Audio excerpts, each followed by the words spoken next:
Sejam bem-vindos ao República Finita. Eu sou Edson Wesley, mais conhecido como Black Sheep Away, e este é um podcast sobre histórias. Histórias sobre grandes personalidades, grandes momentos do planeta, e esse em específico é chamado República Finita.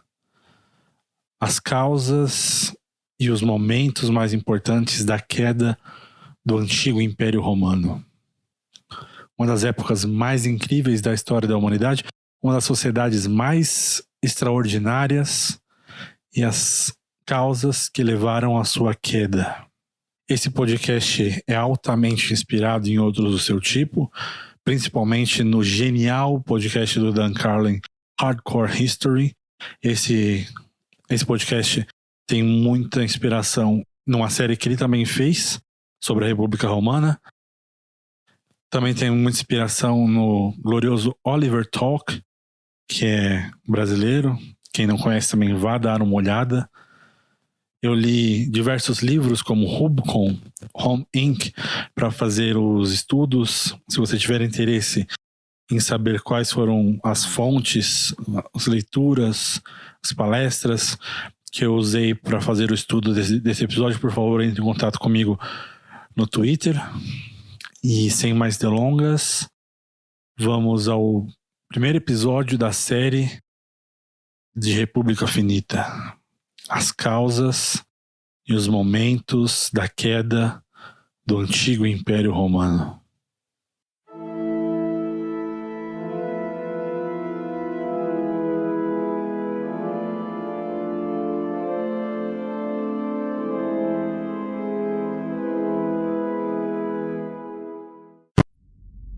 O quão ambicioso você se considera? Esse é o tipo de pergunta que eu tenho que fazer no começo desse podcast, porque a sociedade que nós vamos falar sobre, que é a sociedade da antiga República Romana, tem como seu principal motor a ambição. E o tipo de ambição desenfreada, que não envolve somente a ambição pessoal que nós entendemos hoje em dia, mas uma ambição familiar, uma ambição geracional e, obviamente, uma ambição nacional. Quase todos os tipos de eventos e motivações e meios que nós vamos explorar ao longo dessa série, quase todos eles têm como fundo a ambição pessoal e a ambição para a maior glória de Roma. Esse é o tipo de coisa que eu pergunto o quão ambicioso a pessoa é, porque o brasileiro é um tipo de povo muito pouco ambicioso. Nós somos um povo muito mais imediatista do que, por exemplo, um americano, um japonês, que tem um costume já muito arraigado de planejar para o futuro, pensar na sua família, nos seus filhos e fazer o que nós chamamos de pé de meia. Mas isso não é culpa do brasileiro. O brasileiro é uma vítima da sucessão de tragédias que foram as suas consecutivas refundações e as novas repúblicas e os governos ditatoriais que aconteceram no Brasil. E o tipo de economia que permite a uma pessoa planejar um tipo de futuro é uma coisa muito recente para o brasileiro. Tem gente que deve estar ouvindo esse podcast hoje em dia que é mais novo do que a capacidade do brasileiro de projetar como o dinheiro dele vai estar ali há um mês. O brasileiro é um dos poucos povos do planeta que tem o costume de fazer compras mensais no supermercado, que tem freezer de carnes dentro de casa, e é esse tipo de coisa que o brasileiro não consegue perceber, tolhe a ambição dele. E sem ambição, o povo, uma nação, fica apenas patinando no seu próprio presente. Júlio César, talvez um dos maiores homens da história do planeta, claramente um dos homens mais ambiciosos da história do planeta, nasceu nesse meio romano que eu estou falando de ambição desmedida. O Júlio César era de umas famílias mais clássicas e bem estruturadas e bem financiadas de Roma. E ele tinha o que era costume nessas famílias importantes, que era uma sala sem nenhum tipo de móvel. Não tinha nenhuma cadeira, não tinha nenhuma mesa. O que tinha nessa sala, a única decoração eram nas paredes, que eram rostos, faces de cera, colocadas por toda a parede e pelo teto. E essas faces de cera tinham linhas ligando umas às outras. Essas faces de cera eram feitas imediatamente após a morte de um familiar. Eram separadas e colocadas na parede. Esse cômodo da casa dos romanos mais abastados era única e exclusivamente para que eles entrassem e admirassem e pensassem no legado da sua família, no seu próprio legado, e que continuassem a alimentar essa ambição desmedida que os romanos tinham. E esse tipo de ambição pode parecer que eu estou falando mal, mas é esse tipo de ambição que permitiu que os romanos fossem um dos povos mais vitoriosos e mais interessantes de toda a história do planeta. Nenhum tipo de povo que eu consiga imaginar conseguiu levar a tanto tempo e conseguiu estruturar toda a sua história em cima desse tipo de ambição. Quando chega a um certo ponto da história de Roma, em que ela está cada vez mais rica, porque ela está cada vez mais envolvida com guerras, em que ela chega num ponto de um dilema que nós vamos explorar daqui a pouco, em que existe mais necessidade de exército do que pessoas para poder entrar nesses exércitos, é que esse tipo de ambição é colocada à prova. Mas até lá, Roma já conquistou quase todo mundo conhecido. Claramente, a maior parte da Europa já estava enveredando no norte da África, no que nós chamamos de Ásia Menor. Então, para Roma, esse tipo de coisa e esse tipo de construção histórica, esse tipo de motor, que é como eu gosto de chamar, o motor da força dos romanos é a ambição, para eles funcionou perfeitamente. Um dos livros que eu li para fazer as pesquisas para essa série de podcasts se chama Rome Inc. E o autor trata a República Romana como se fosse uma empresa moderna que tem seus diretores, tem seu CEO, cada um tem uma função muito específica. E ele coloca, e a premissa básica dele é que Roma é como uma empresa, porque antigamente se tinha o jargão para a glória de Roma, e nas empresas nós temos para o sucesso da empresa. Roma era tratada como as pessoas tratam hoje uma empresa, uma multinacional, uma estatal talvez, porque a corrupção era rampante, o tipo de nepotismo, os tipos de intrigas, não é muito diferente do que nós costumamos a ver nos últimos anos no Brasil e ao redor do mundo com empresas corruptas, mas que ainda assim conseguiram obter um nível de sucesso gigantesco através de clientelas escusas, de coronelatos em partes remotas do país. Um dos historiadores que eu mais gosto, me fugiu o nome dele agora, mas ele escreveu um livro sobre o antigo Império Mongol. Ele tinha uma frase no livro dele que dizia mais ou menos assim, que os grandes homens da história são quase sempre sinônimo dos piores homens da história, no sentido de que os grandes homens da história são sempre os têm a capacidade de fazer as maiores barbaridades.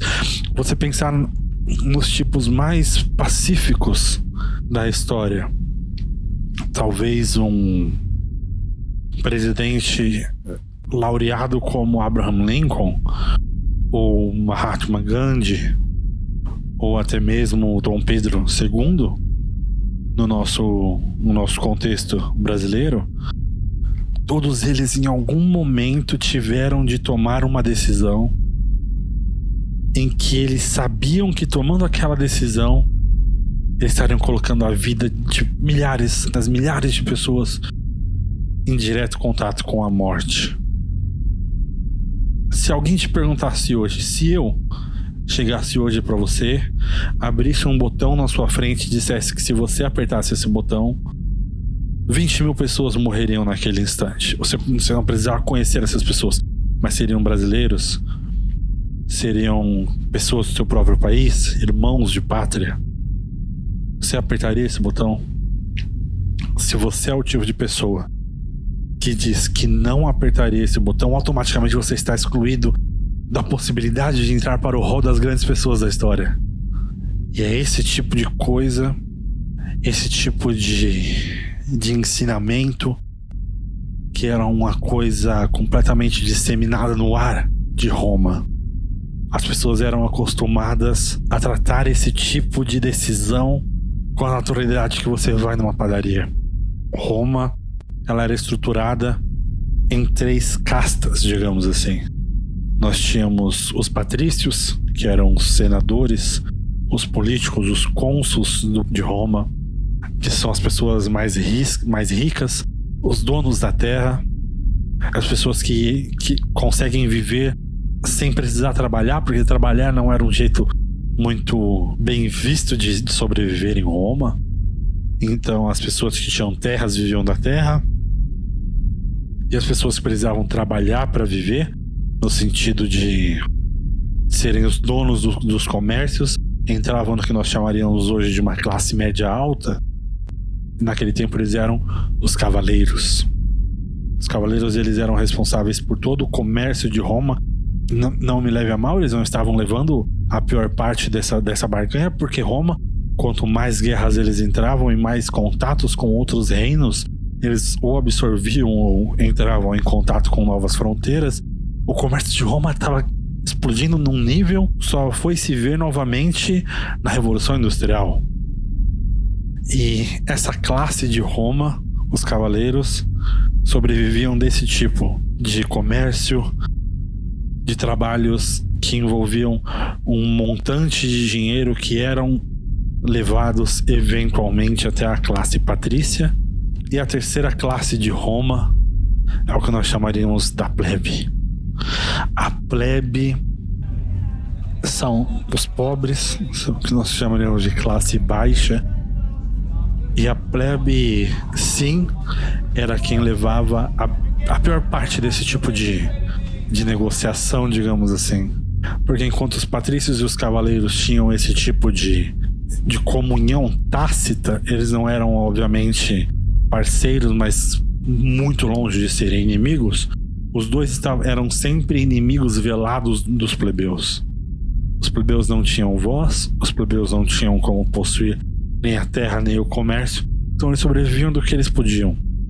Muitas vezes de simples doações, ou quando os senadores precisavam serem eleitos, eles praticavam subsídios, eles praticavam tipos, no que nós chamaríamos hoje em dia de bolsas, que eles davam para o povo para poder trazer mais votos, porque eles precisavam se manter no poder.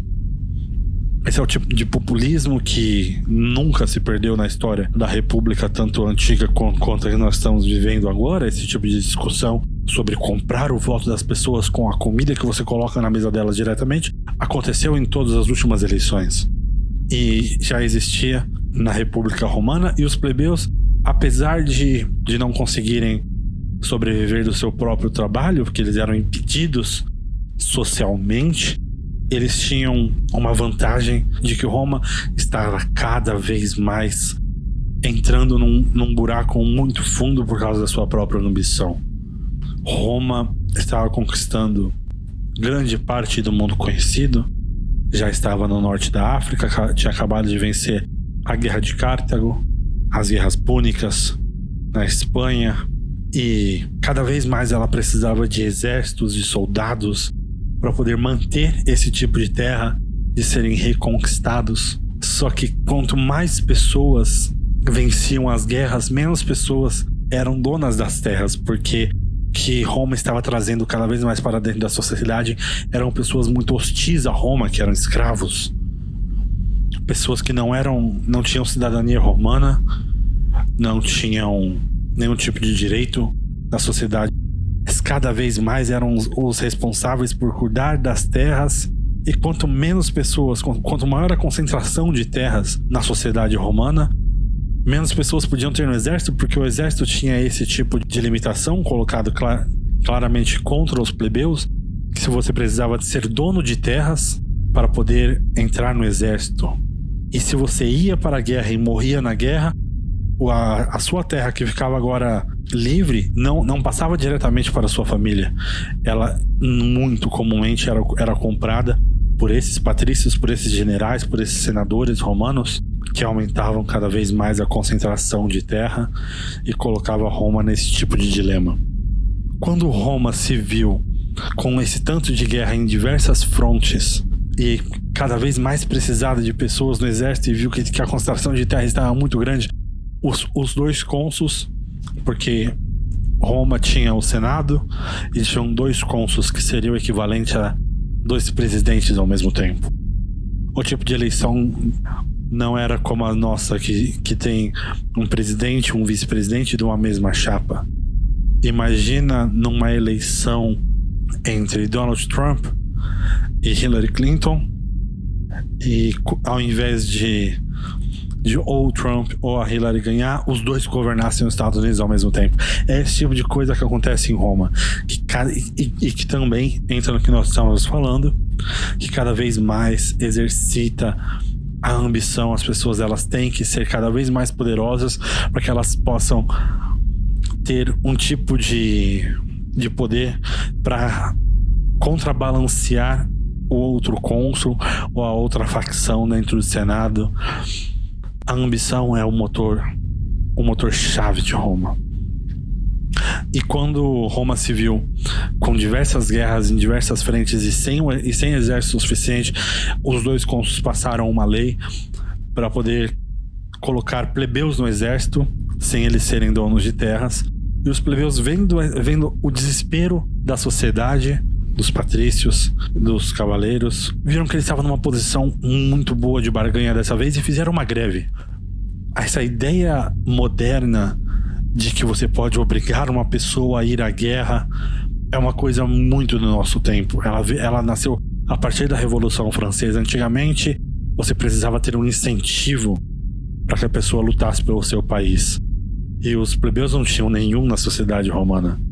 Então, os plebeus negociaram com os senadores, com os cônsules, e criaram o que passou a se chamar da Tribuna das Plebes. As Tribunas das Plebes eram como um contrapeso ao Senado romano.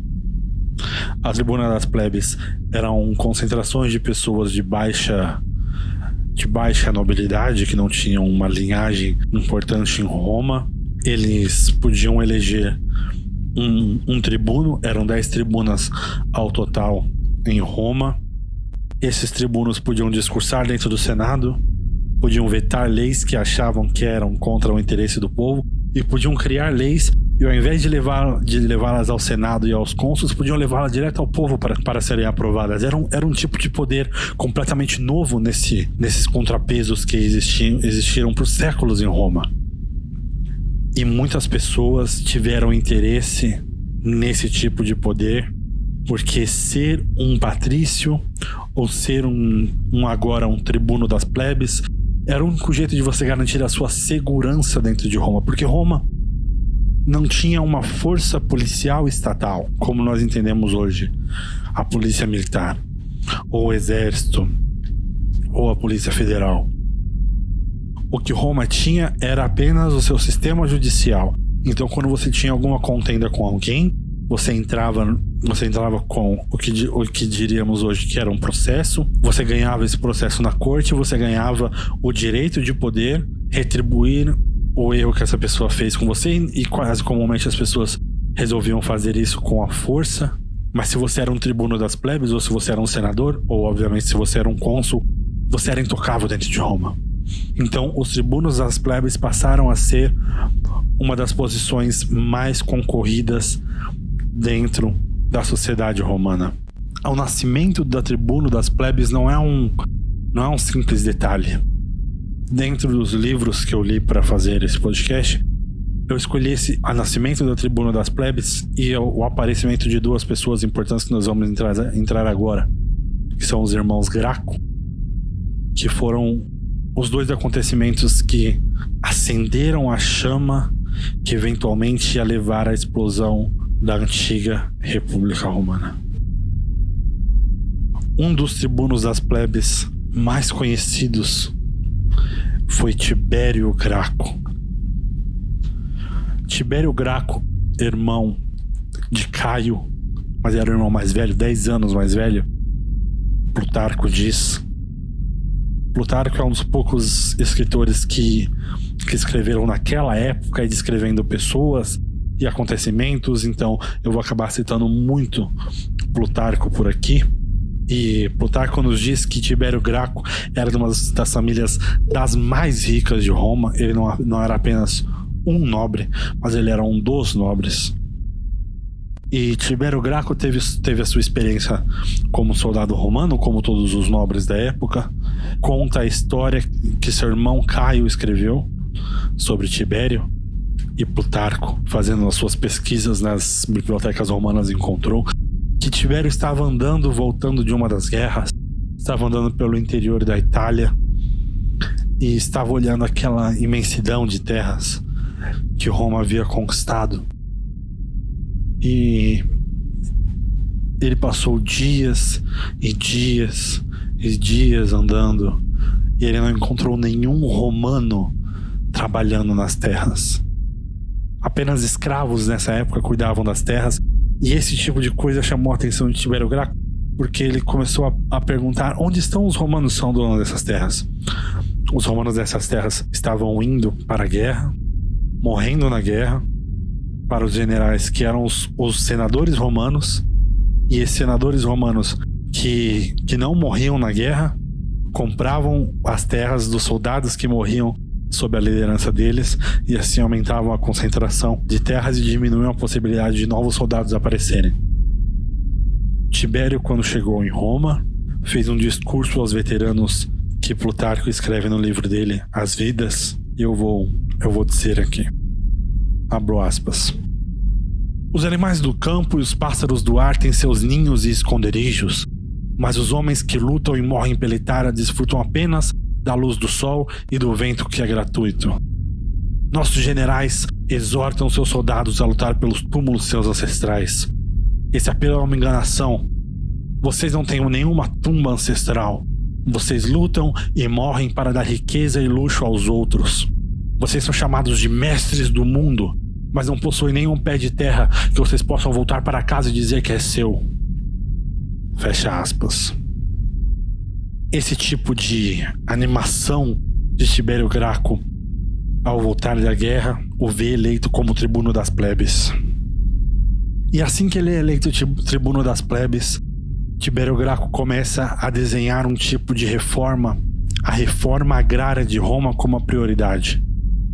Ele propõe dividir as terras que existem e redistribuí-la entre as pessoas que voltaram da guerra e não têm mais as suas terras, que era uma lei que já existia em Roma, mas nunca foi aplicada, porque as pessoas que voltavam da guerra e perdiam as suas terras, porque elas tinham entrado no que nós chamamos hoje de default, e eram compradas pelos senadores, e elas não tinham o poder que os senadores tinham de entrar na justiça, nas cortes romanas, e de comprarem o juiz, porque o sistema romano de justiça era completamente corrupto. Existe uma frase que o historiador que escreveu o livro Rubicon cita: um cônsul romano é processado por um cavaleiro, eles entram em julgamento e eventualmente o cônsul ganha, mas Assim que o cônsul ganha, ele começa a chorar. E a sua família pergunta: por que você está chorando? Você ganhou a ação? E ele fala: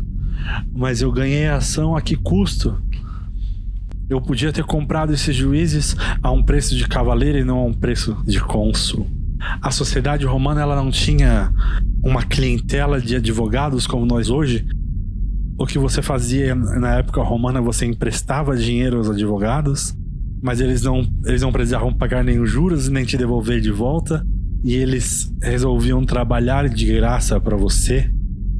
Então, os pobres da época não tinham como contratar um advogado, então eles tinham que se defender, e existiam advogados que tinham poderes de oratória gigantescos, como Cícero, que nós vamos mais pra frente conhecer na história.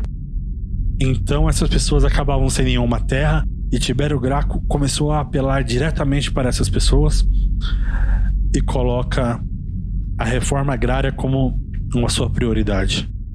Tibério Graco, quando começa a propor essa reforma agrária, ele vai até o Senado, ele tenta fazer a coisa certa, mas o Senado não quer ouvir Tibério Graco. Esse tipo de discurso que eu citei para vocês antes coloca Tibério Graco imediatamente como um inimigo dos senadores, dos patrícios, dos cavaleiros, da alta classe romana.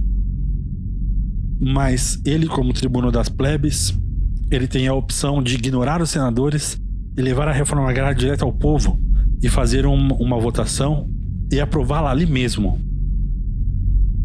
E o Senado começa a ficar desesperado. Nenhum outro tribuno das plebes antes disso tinha tido essa audácia.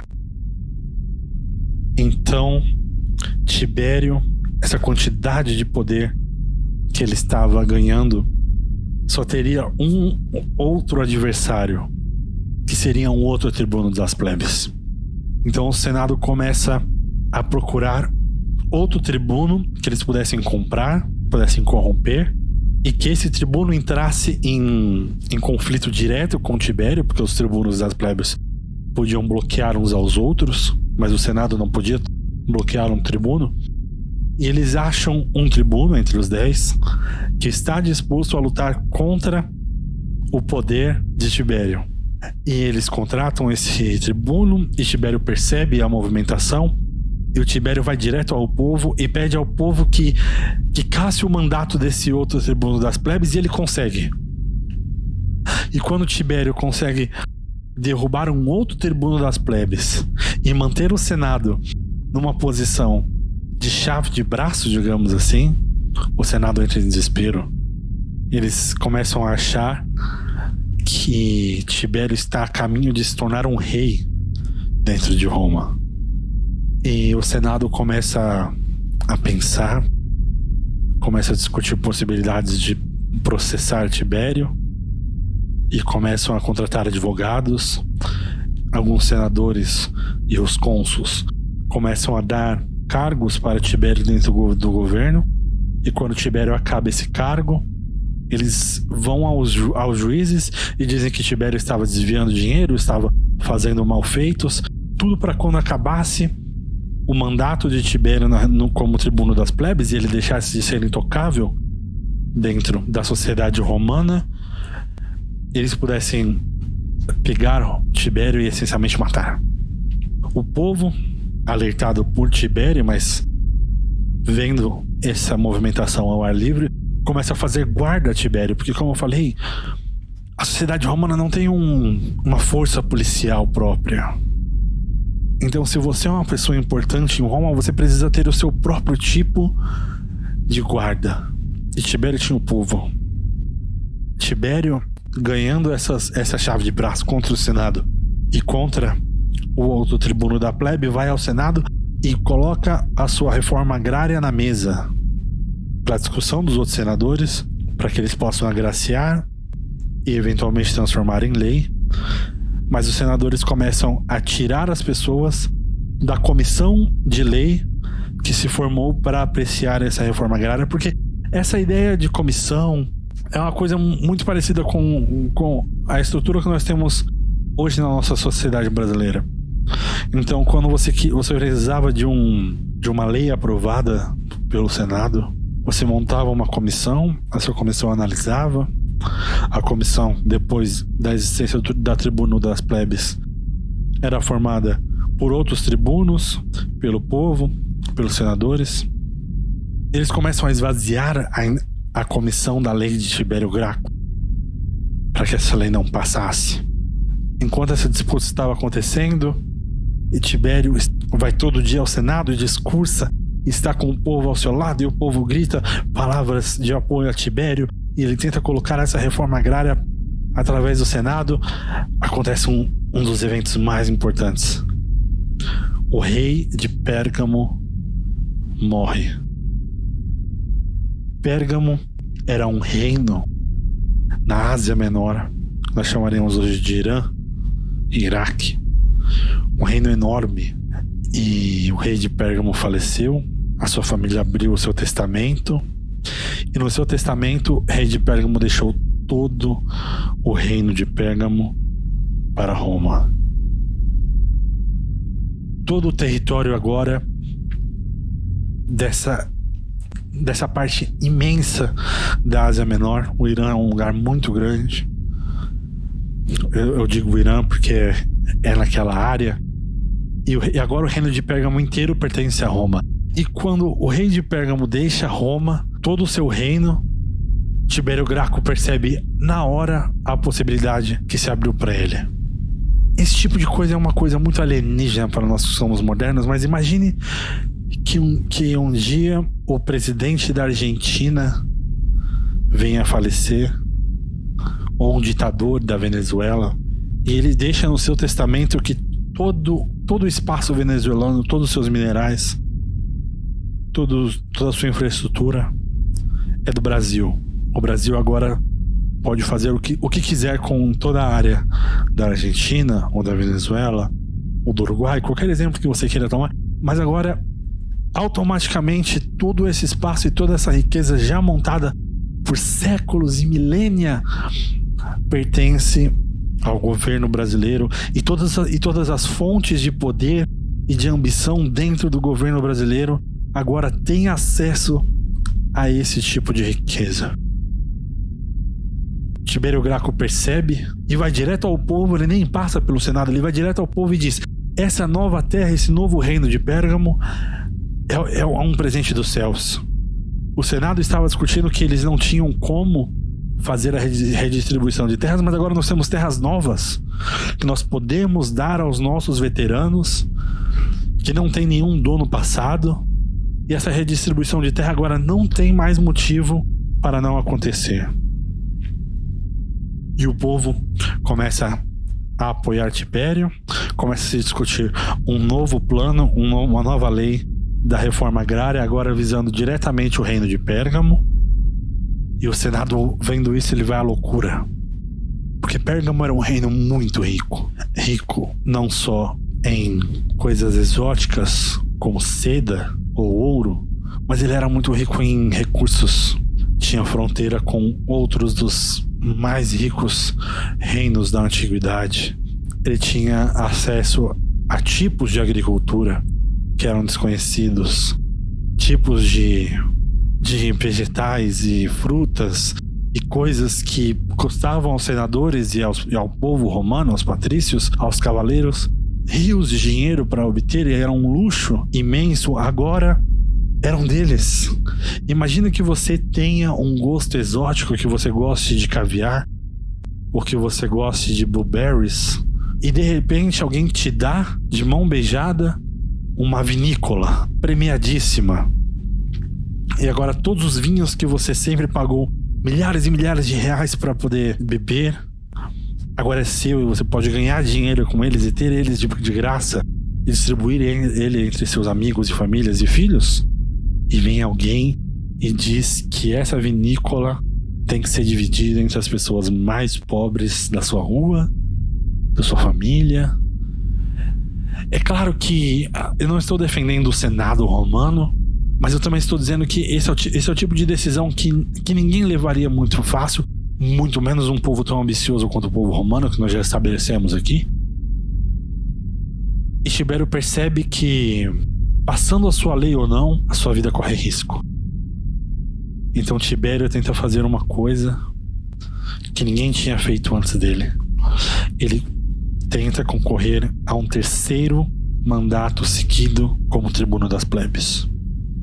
E quando ele tenta ser, pela terceira vez consecutiva, um tribuno das plebes, ele começa a prometer coisas muito maiores do que a reforma agrária para que o povo vote em uma maneira tão esmagadora a favor dele que o Senado não tenha como impedir. Então ele começa a prometer a diminuir o tempo de exército obrigatório para as pessoas que têm terra, acabar com o poder dos senadores de entrar com petições judiciais diretamente aos pretórios, promete cidadania aos cidadãos italianos que não são romanos, começa a prometer subsídios de vegetais e grãos e comida diretamente para o povo. Esse tipo de coisa que eu chamei mais cedo aqui no podcast de populista e que pode parecer que seja, mas Tibério estava desesperado pela sua vida. Porque ele estava tentando fazer uma coisa que era impossível. Não era ilegal. Não existia nenhuma lei dizendo que o tribuno das plebes só podia ter 2 mandatos consecutivos, mas ninguém tinha feito isso. Então, no dia da votação, Tibério Graco aparece vestido inteiramente em roupa de luto, como dizendo ao povo: se vocês não votarem em mim, vocês estão me matando. E a votação acontece. Tibério Graco vota. O cônsul romano aparece para votar. E os senadores romanos começam a aparecer. E quando os senadores romanos começam a aparecer, começa a acontecer um princípio de motim.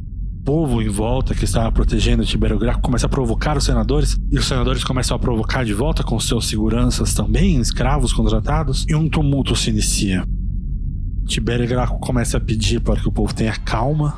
Mas mesmo assim, o povo começa a entrar numa discussão muito acalorada com os senadores. E a história diz: 2 senadores entram na sala onde Tibério Graco estava, quebram uma mesa, pegam os pés da mesa e matam Tibério Graco.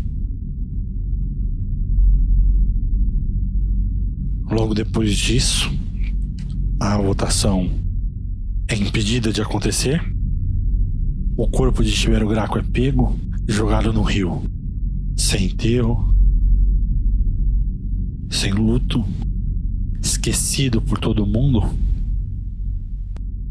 E o Senado romano sabia do peso do que eles tinham feito, porque uma semana, diz Plutarco, após a morte de Tibério Graco, o Senado romano passou a proposta de reforma agrária que ele tinha, como se tentando falar ao povo: ok, ele está fora da jogada, mas nós vamos honrar a memória dele, e tentando fazer com que isso acabasse ali, amarrando as 2 pontas, acabando com essa insurreição popular que Tibério Graco tinha começado. Mas eles não contavam com outro personagem que era um muito mais interessante irmão de Tibério Graco, Caio Graco. Caio Graco era 10 anos mais novo que Tibério, teve a sua experiência no exército romano. E Caio Graco nunca apareceu antes da morte de Tibério Graco como uma pessoa de grande importância. Mas após a morte de Tibério, ele mudou completamente. Ele começou a aparecer no Senado, começou a aparecer nas cortes, começou a ocupar a posição de advogado. Will Durant, um historiador, chama Caio Graco e a sua primeira aparição defendendo um amigo seu, Boetius, em um processo judicial. O Durant chama Caio Graco de o maior orador da história de Roma até a aparição de Cícero. Cícero é considerado até hoje um dos 10 maiores oradores da história. Então Caio Graco estava no nível de Cícero, estava no nível de um Martin Luther King, de um Winston Churchill, uma pessoa que tem um poder gigante de organizar as multidões apenas com a força das suas palavras. Plutarco escreveu a sua primeira aparição pública como advogado defendendo seu amigo Boétio, abro aspas. Quando Boétius, um amigo de Caio, estava em um julgamento, ele defendeu a sua causa e o povo ficou em êxtase com suas palavras e quase maluco de alegria, exaltando esse mestre da eloquência que fazia que os outros oratórios parecessem crianças em comparação a ele. por outro lado, começou a ser observado pelos poderosos e se falou entre eles que deveriam impedir a qualquer custo que Caio se tornasse tribuno das plebes. Fecha aspas. Então, quando Caio Graco apareceu para defender o seu amigo Boécio, ninguém sabia quem ele era, a não ser o irmão do recém-falecido Tibério Graco, e ele começou a discursar, o povo começou a entrar em êxtase, e começou a aplaudir e começou a rasgar as suas vestes contra Plutarco, de tamanha excitação com as palavras de Caio Graco. Era esse tipo de discurso que ele era capaz de fazer, e obviamente o Senado, ainda com a memória fresca de Tibério Graco, começou a entrar em desespero. Caio, assim como seu irmão, começou a ser oferecido diversos cargos. Quando ele acabava o cargo, as pessoas começavam a falar que ele havia desviado dinheiro, que ele havia feito má administração, mas o poder de oratória de Caio Graco o absolveu de todas as acusações. Então, no dia da nova votação da tribuna das plebes, Caio foi candidato na mesma tribuna de seu irmão, e o volume de pessoas que apareceu para votar em Caio Graco foi algo nunca visto na história de Roma até aquele ponto. Plutarco também escreve sobre esse dia, abro aspas. No dia em que ele foi absolvido da última acusação sobre sua pessoa, Caio foi à tribuna pedir pela vaga.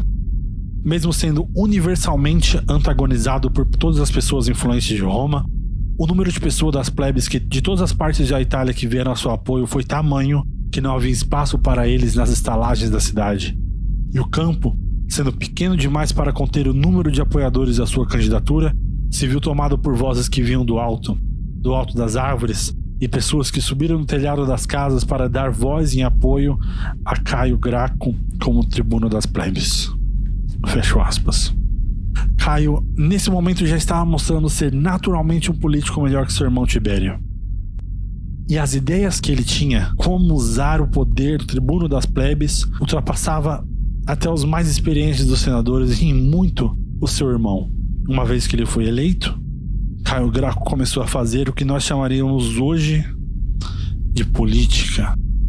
Ele começou a costurar apoio e a dividir facções internas para juntar novos amigos que ele não tinha e a enfraquecer os inimigos que eram todos. A primeira medida de Caio Graco como tribuno das plebes foi estabelecer um subsídio. Ele baixou os preços dos grãos, dos vegetais, a ponto de deixar praticamente de graça toda essa comida e tirar dos senadores o poder de fazer o que eles sempre fizeram, de, na época da eleição, dar mais e mais comida para o povo. Se o povo tem a comida praticamente de graça ao longo de todos os anos, eles não precisavam agora se submeter à chantagem de um senador, e com isso o senador perdeu, não só um senador, mas todos os senadores que praticavam esse tipo de coisa, perderam todo o apoio popular que eles tinham desse tipo de plebe. É o que nós chamaremos hoje, o que Caio Graco fez, de coronelismo no Nordeste. É uma coisa muito comum no Norte. Também poderíamos traçar comparações com o Bolsa Família, apesar de ser um pouco diferente, porque era uma coisa intimamente ligada antigamente ao povo, e Caio Graco fez ser ligada ao Estado. Então não interessa quem era o senador, Caio Graco teve a ideia de fazer esses subsídios serem diretamente ligados ao Estado. Então não interessava se o senador estava oferecendo. Se ele saísse, entrasse outro, o subsídio se mantinha. E foi atrás da classe que nós falamos muito pouco até agora, que eram os cavaleiros. Como eu citei anteriormente, os cavaleiros eles tinham um papel muito importante na sociedade romana, mas eles não tinham, como nós não falamos até agora, nenhuma relevância na vida política de Roma. Caio Graco viu essa falha, entrou nas graças da classe equestre e falou que eles deviam ser os responsáveis por cobrar os impostos nesse novo reino de Pérgamo que o rei tinha deixado em testamento para Roma. A ideia de Caio Graco sobre os impostos é porque em Roma o imposto era feito o que nós chamaremos hoje por freelancers, por pessoas contratadas pelo Estado e não pelo Estado diretamente. As pessoas, normalmente os patrícios, vinham até o Estado dizia, bom, nós precisamos cobrar impostos dessa área. uma pessoa aparecia e dizia: bom, eu posso trazer para vocês um valor X de impostos. E uma outra pessoa dizia: bom, eu posso trazer um valor Y, X mais 10 de impostos. E assim ia, as pessoas iam oferecendo seus serviços, dando seus valores, e a pessoa que era escolhida tinha que trazer para o Estado romano o número X que ele prometeu de impostos para o Estado, e o que sobrasse ele era do cobrador de imposto. Então, os cobradores de impostos eram muito mal vistos. Para quem já leu a Bíblia sabe que é uma ofensa clássica, cobradores de impostos, por causa desse tipo de ação. Eles eram obrigados a arrecadar um valor X, e todo outro valor que superasse X eles podiam colocar no próprio bolso. Então, a partir daquele valor X, a ambição das pessoas diziam mais alto, então eles exploravam as pessoas o máximo que eles podiam. Caio Graco teve a ideia de falar que, ao invés dos impostos do novo reino de Pérgamo irem para Roma, ou de ficarem abertos no mínimo, ao invés de ficarem abertos a todo tipo de contratos independentes, Caio sugeriu que todo o reino de Pérgamo fosse para a classe equestre. Caio também sugeriu uma reforma judiciária que favorecia a classe equestre, porque a justiça de Roma era como, mais uma vez eu vou fazer uma comparação com a nossa política nacional, porque um senador, quando ele era acusado de um crime, ele não podia ser julgado por um outro juiz diretamente, ele era julgado pelos outros senadores, e os outros senadores claramente tinham incentivo para não condenar um outro par seu, porque eventualmente eles também seriam denunciados e eles queriam manter esse tipo de aliança.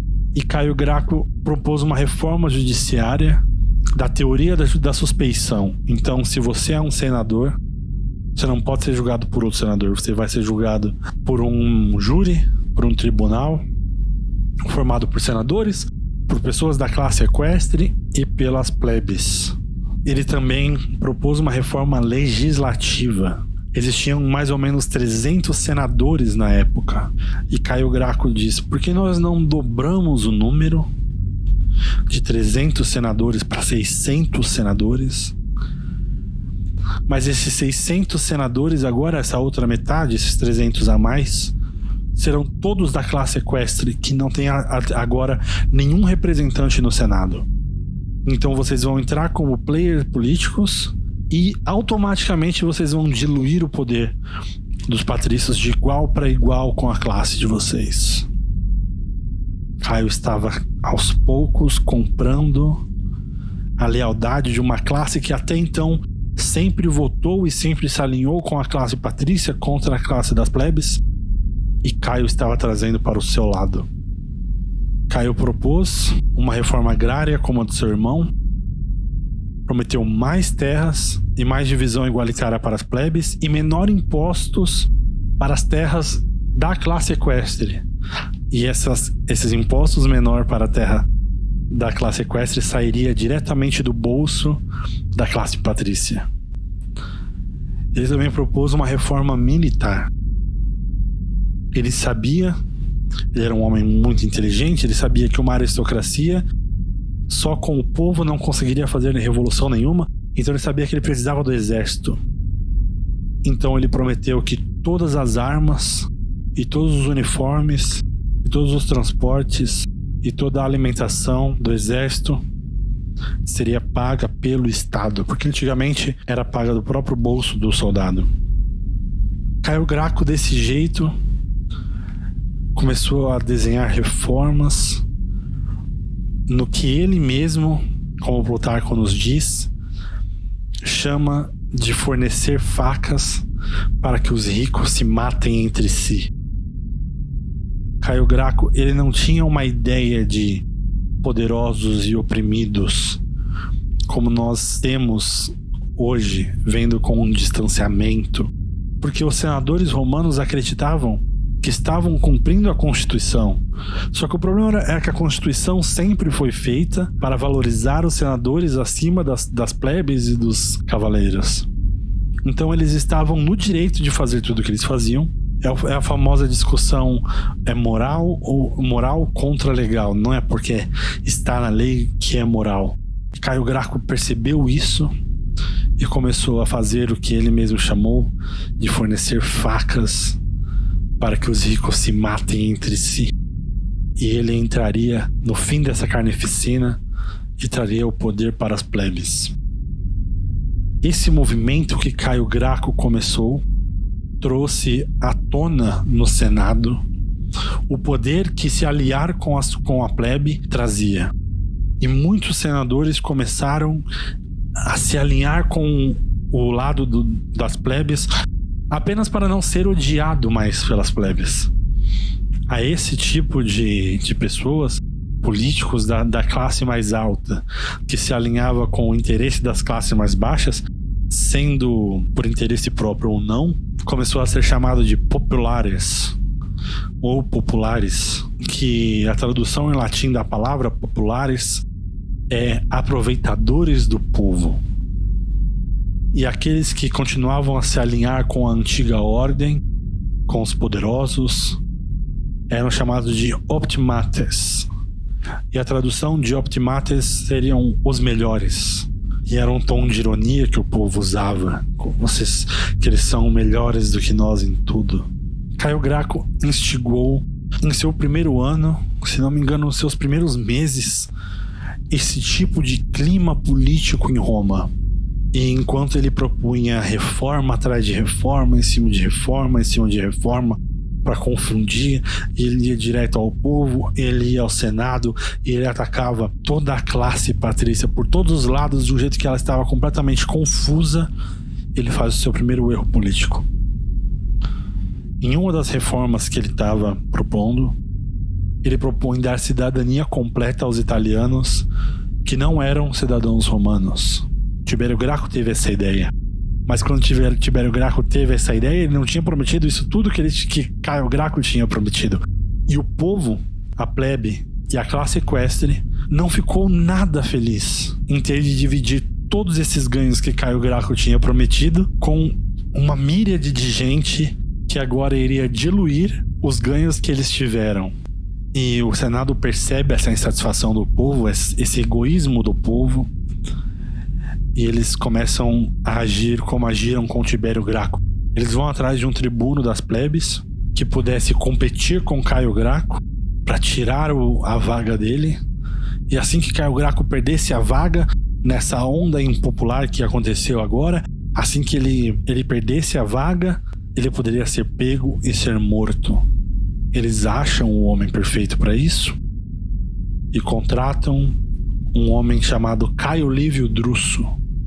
Druso é de uma família tão rica quanto a família Graco.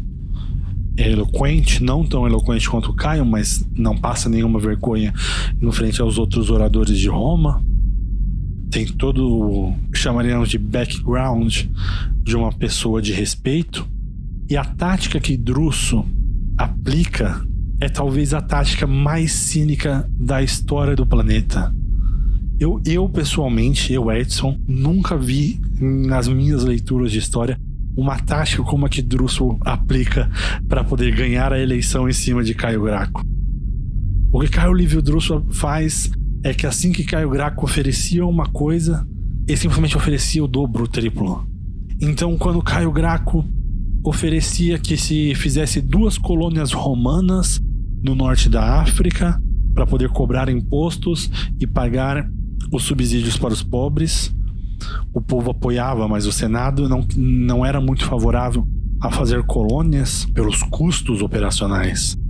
Então Caio propôs 2 colônias e o Senado foi contra. Caio Lívio Druso aparecia e propunha 12 colônias e o Senado apoiava Caio Druso.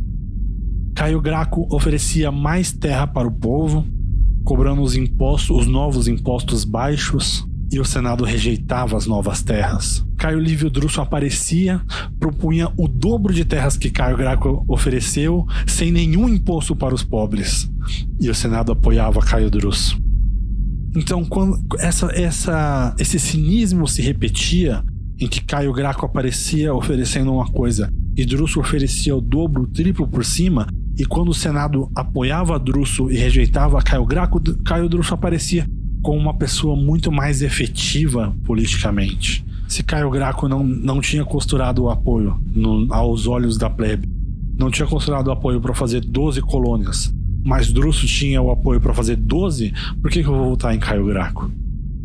Então, no dia da eleição, Caio Graco não se reelege pela terceira vez consecutiva como tribuno das plebes, e Caio Lívio Druso é eleito o novo tribuno.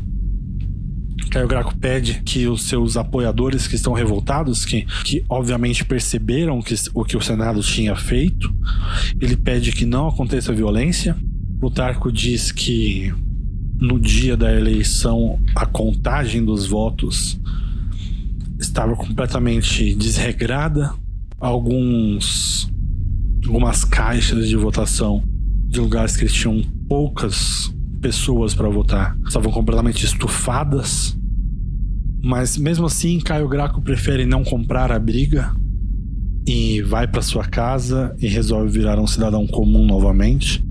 E o novo cônsul que se elege logo após começa a desfazer todas as reformas de Caio Graco e começa a desfazer a reforma militar, a reforma agrária, a reforma judiciária. E Caio Graco e seus apoiadores saem da casa de Caio e vão até o Senado cobrar o cônsul. Quando eles estão protestando na porta, um dos apoiadores do cônsul começa um empurra-empurra, ninguém sabe como começou a violência, mas acontece um quebra-pau generalizado e um dos apoiadores do cônsul é morto com uma caneta. Ele é furado no pescoço, alguns dizem no coração. E na hora que esse cara é morto, a violência para e todo mundo se desbanda, mas os apoiadores de Caio Graco voltam ao lugar, pegam o corpo do apoiador do cônsul que tinha acabado de ser morto e colocam na porta do Senado romano. Então, quando os senadores chegam no outro dia para entrar no Senado, eles são obrigados a passarem por cima, alguns a pisarem em cima do corpo para poder entrar no fórum. Esse é o tipo de clima que os senadores encontram quando chegam para trabalhar. E eles vão diretamente até o cônsul e dão ao cônsul poderes extraordinários para conferir segurança à cidade, o que nós chamaríamos hoje em dia de lei marcial. Uma lei que confere ao presidente, ao poder executivo, chamamos assim, poderes muito maiores que o normais para poder prender pessoas, às vezes até matar pessoas, tudo em nome da segurança. E o cônsul aceita os poderes que o Senado dá a ele e pede que os senadores vão para casa e voltem no outro dia, cada um com 2 escravos, soldados, todos armados. Mais de 600 senadores, cada um com 2 escravos. É praticamente um exército. Caio Graco, no outro dia, manda um mensageiro até o cônsul para poder negociar uma trégua, uma paz. E o senador manda o mensageiro embora e ordena a prisão de Caio Graco. O mensageiro tenta voltar mais uma vez e o mensageiro é preso e morto. E o cônsul manda anunciar na cidade que quem desertar o lado de Caio Graco terá perdão do Estado. Não será preso, não sofrerá nenhuma retaliação. O exército, quando passar por eles, não irá mexer com ele, nem com a casa, nem com a família, mas eles não precisam nem entregar Caio Graco, apenas não podem apoiá-lo. Caio Graco se vê sozinho. Caio Graco vê que o cônsul venceu, ele corre até o templo da deusa Diana com uma adaga e tenta se matar lá dentro. O exército do cônsul está indo pela cidade e encontrando apoiadores de Caio Graco, mesmo que os abandonaram, mesmo os que largaram Caio Graco, os que fizeram o que o cônsul pediu, estão sendo sistematicamente assassinados. Caio Graco pega o punhal para se matar e 2 de seus amigos que estavam ao seu lado o convencem a não se matar. Pegam a adaga dele e o convence a fugir da cidade. Caio Graco pega o único escravo, o mais leal de seus escravos, e corre pelas ruas da cidade, enquanto o exército corre atrás dele e as pessoas nas janelas da cidade dando tchau e torcendo por Caio Graco, e Caio Graco desesperado pedindo pelo amor de Deus que alguém empreste um cavalo, porque os soldados estão a cavalo e ele está a pé em clara desvantagem, e as pessoas não têm coragem de emprestar nenhum cavalo para Caio Graco. Traído, abandonado pela cidade que ele tanto defendeu, Caio Graco sai de Roma, consegue despistar os soldados romanos por muito pouco e é encontrado uma semana depois em uma caverna, morto, ele e o seu escravo. As fontes dizem que ele pediu para o escravo o matar, o escravo o fez, e assim que Caio estava morto, o escravo se matou. A pessoa que encontrou o corpo de Caio Graco cortou a sua cabeça, o escalpelou, tirou o topo da cabeça de Caio Graco, arrancou o seu cérebro e o encheu de chumbo, porque a recompensa que o governo estava oferecendo era pelo peso da cabeça de Caio Graco. A partir desse momento, as duas facções dos optimates e dos populares estão em guerra tácita. Ninguém mais confia em ninguém, ninguém mais negocia com ninguém, e esses dois fatos, os dois irmãos Graco, cimentam um novo tipo de resolução de conflitos na história da República Romana, que agora todo tipo de escalada política, de tensão, será resolvida com a morte.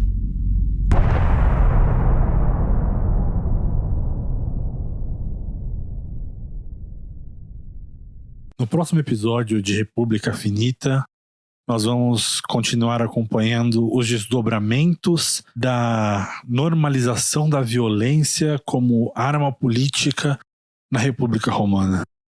Alguns outros personagens vão tomar conhecimento dessa mudança de paradigma que foi feita na política romana e vão começar a introduzir ainda mais novidades que vão ter repercussões por séculos e séculos depois delas. Se você tiver algum feedback positivo, negativo ou qualquer tipo sobre esse episódio, por favor, entre em contato comigo na @BlackShipAway no Twitter. E nos vemos no próximo episódio, no segundo episódio da série República Finita.